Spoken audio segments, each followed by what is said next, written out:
Today we are reading The Crayons Give Thanks by Daywalt and Oliver Jeffers. After the video, stay tuned for reading questions and educational activity ideas. And visit laurenmartinbooks.com for more free learning resources. Please like, share, and subscribe to Lauren Martin Books for more read-along stories. Now let's read The Crayons Give Thanks. Blue is thankful for blueberries. So blue, so tiny. Black is thankful for night skies, big, beautiful night skies. I get to color them all by myself. I am so okay with this. 3 glorious words. Amazon river dolphins. Yellow and orange are thankful for safety vests. Not only do they keep you safe, they're also quite fashionable. I'm grateful that I am the color of the moon. I take umbrage at that, good sir, as I am oft the color of the moon. Yeah, no, I'm the color of the moon. Last time I checked it was white. I don't know, seems kind of gray to me. I am thankful for my parents. Green, blue, make teal.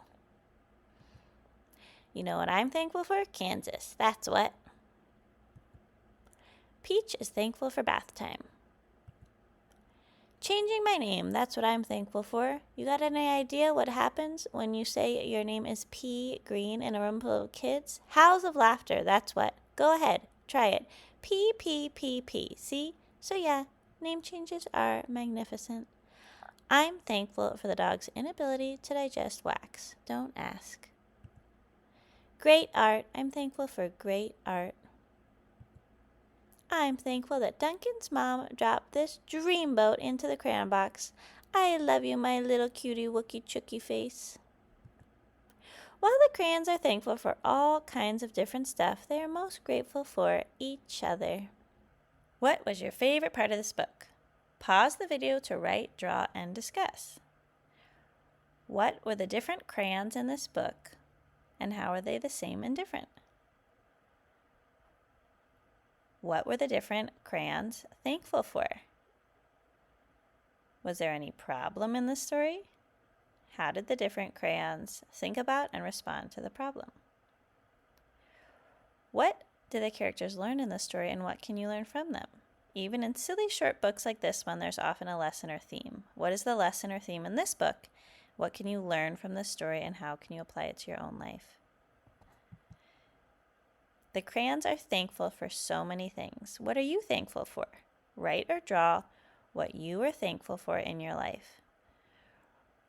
You can write and draw how you are unique and what you are thankful for about yourself. You can write or draw and discuss what you are thankful for about the people in your life and the world around you. You can write a letter or draw a picture for someone you love or a friend to show them how you are thankful for them. You can write what you love about them, what you love doing with them, and what makes you thankful for them. Start a new routine with your family, friends, or class to start every day or end every day or at snack time or dinner time. Talk about what you are grateful for that day. Please like, share, and subscribe to Lauren Martin Books for more read-along stories. Visit laurenmartinbooks.com for printable and play-based, no-prep preschool curriculum and free learning activities for home or the classroom. Thank you for reading with me.